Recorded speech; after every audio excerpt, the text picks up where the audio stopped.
et bienvenue dans cette rétro de l'info. En ce mardi 20 décembre 2022, nous vous proposons de revenir sur deux séquences fortes de la vie politique nationale et locale, les campagnes pour les élections, les législatives de juin.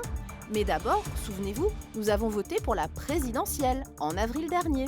Et bon nombre de candidats sont venus battre la campagne dans notre département, alors que dans le même temps, les fédérations locales se mettaient en ordre de bataille pour soutenir leur parti. Des réunions, des forums, du tractage. La fédération du Parti socialiste de la Sarthe s'implique pour Anne Hidalgo. Un comité de soutien vient de voir le jour pour assurer la campagne au niveau local de la candidate PS à l'élection présidentielle. Et pour tracer la feuille de route de ces actions, c'est la maire de la Flèche, Nadine Grelet-Certenay, qui a été désignée comme référente départementale. Meeting présidentiel pour Nathalie Arthaud qui a fait escale en Sarthe ce mercredi. Une centaine de personnes sont venues à sa rencontre au Mans. La candidate du Parti ouvrier dénonce le grand patronat et prône une augmentation générale des salaires et des retraites. Allons-y. Pardon ? Le cimetière du Mans, terrain d'expression politique. Pendant près d'une heure, le candidat à l'élection présidentielle Jean-Luc Mélenchon a rendu hommage à René Levasseur devant la stèle qui lui est dédiée. L'illustre Manceau, député de la Convention pendant la Révolution française, était monté à la tribune le 4 février 1794 pour proclamer l'abolition de l'esclavage. N'importe quel Manceau, il sait qu'il y a ici le monument, ou il ne le sait pas. Alors du coup, il dit tiens, qu'est-ce qu'il vient faire là, Mélenchon ou ceux qui sont mes amis. Ah bon, qu'est-ce que c'est cette histoire ? Alors bon, ils font mine de savoir, puis après ils ont envie de voir dans le livre d'histoire comment ça s'est passé, qui a dit quoi. Et voilà comment l'histoire de France devient une matière vivante. Une salle pleine et dehors, une centaine de personnes empêchées d'entrer par la sécurité. Le meeting de l'Union populaire au Mans a déplacé la foule. Pour ne pas décevoir ses spectateurs arrivés trop tard, François Ruffin et son équipe ont sorti la sono à l'extérieur. Une grande partie du public venait spécialement pour voir le député de la France Insoumise. Très forte audience donc pour écouter les discours et les propositions de l'équipe de campagne de Jean-Luc Mélenchon. Un succès dont se félicite le conseiller régional Mathias Tavel. Cette France abandonnée, nous n'en voulons plus. Et nous avons besoin d'une candidate qui sera demain une présidente, qui aura... La présidente de la région Pays de la Loire a depuis quelques semaines une nouvelle casquette, celle de porte-parole pour la candidate de la droite, Valérie Pécresse. C'est pour moi bien évidemment une fierté, un honneur et donc je compte me mobiliser notamment comme je le suis en tant que présidente de région, à savoir une campagne de terrain. Ils étaient une trentaine ce mercredi soir au Mans pour échanger autour de la campagne de Yannick Jadot. Le pôle écologiste, une coalition politique regroupant différents partis, s'est présenté aux Sartois venus s'informer. Objectif, fédérer les militants pour organiser la campagne. C'est un lancement de campagne, c'est pas un meeting, donc c'est pas tout à fait la même chose. Là, on essaie de fédérer un petit peu tous les gens qui veulent participer et s'informer sur la campagne de Yannick Jadot.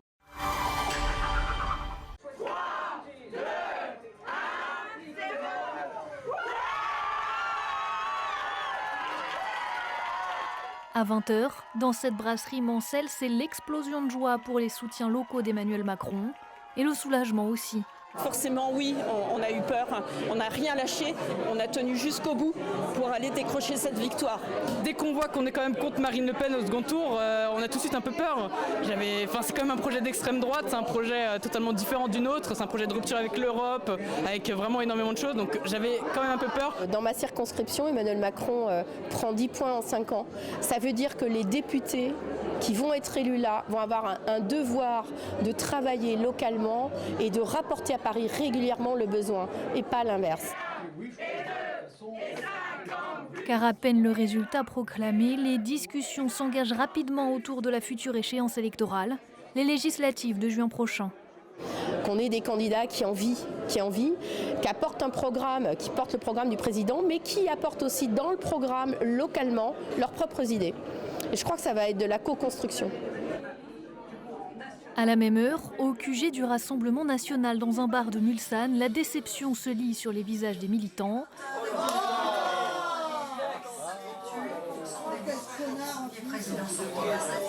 Mais malgré tout, pour le délégué départemental du Rassemblement national en Sarthe, ce score reste une victoire.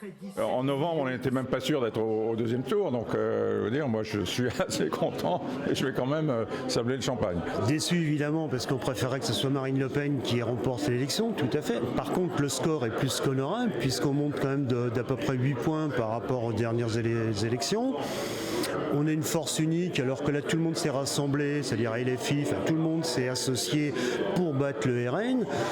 Donc c'est plutôt, c'est même satisfaisant, je veux dire, c'est un beau score. Et on est quand même la seule force d'opposition réelle qui a toujours été et on continue.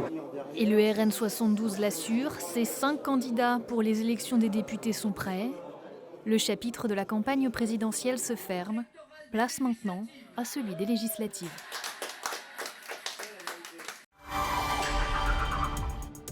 Après l'élection présidentielle, viennent les législatives, des élections locales puisque nous devions voter pour nos 5 députés sarthois, représentants de notre territoire à l'Assemblée nationale. Au final, les équilibres droite-gauche sont maintenus en Sarthe. Mais la nouveauté cette année, c'est cette nouvelle coalition qui a vu le jour, la NUPES, issue d'un accord entre plusieurs gauches, boostée par les bons scores de la France insoumise à la présidentielle. Ce qui n'a pas été du goût des membres historiques du Parti socialiste sur notre territoire, à commencer par le maire du Mans, Stéphane Le Foll, ancien ministre socialiste. Politique. Lors d'une conférence de presse ce mardi, le groupe des élus présidé par Marietta Karamanli au Mans, le groupe citoyen écologiste et solidaire, a appelé vivement à un rassemblement des forces de gauche sarthoises pour les législatives de juin prochain. Un article de nos confrères du Maine Libre fait état du même avis de la part de Gilles Leproust, maire d'Allonnes, qui déclare dans ses colonnes que toutes les formations de gauche, y compris la France insoumise, avaient accepté de les rencontrer. Des déclarations qui ont fait réagir la France insoumise dans la nuit. Pour les soutiens de Jean-Luc Mélenchon à la présidentielle, ces alliances n'ont pas lieu d'être. La question, c'est pas le rassemblement, c'est pourquoi faire et sur quelle base.